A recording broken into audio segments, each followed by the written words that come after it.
Rais wa Jamhuri ya Muungano wa Tanzania, Mheshimiwa Dr. Samia Suluhu Hassan amekutana na kaimu balozi wa Marekani nchini Tanzania, Andrew Lentiz, Ikulu Chamwino, kujadili ushirikiano wa pande mbili na kuthibitisha kujitolea kwa pamoja kwa miradi ya uwekezaji ya kimkakati. Balozi Lentiz alisisitiza dhamira ya Marekani ya kuimarisha ushirikiano wa kisiasa, kiuchumi na usalama, akibainisha kuwa ni ushirikiano wa ustawi wa pande zote badala ya utegemezi wa misaada.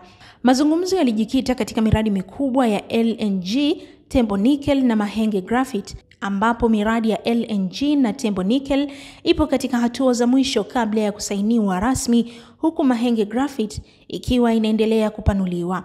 Rais Samia alikaribisha ahadi ya Marekani na kuahidi kufanikisha hatua zilizobaki, akisisitiza kuwa Tanzania iko tayari kushirikiana na washirika wote wanaoheshimu uhuru wake. Amesema miradi hii itafungua ajira, kuongeza uwekezaji na kuchangia ustawi endelevu. Aidha, Rais Samia alibainisha kuwa zaidi ya makampuni 400 ya Marekani yanafanya kazi nchini, akionyesha utulivu, uwazi wa uwekezaji na uhusiano wa muda mrefu wa kiuchumi.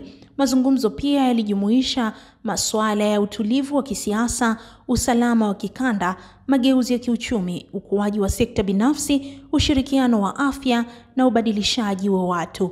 Balozi Lentiz amempongeza Rais Samia kwa maono yake ya kupitia dira ya mwaka 2050 na falsafa ya 4R, akibainisha kuwa Marekani iko tayari kuunga mkono utekelezaji wa miradi hiyo mikubwa. Miradi mikubwa ya uwekezaji ni LNG yenye thamani ya dola bilioni 42, Tembo Nickel yenye thamani ya dola milioni 942 na Mahenge Graphite yenye thamani ya dola milioni 300.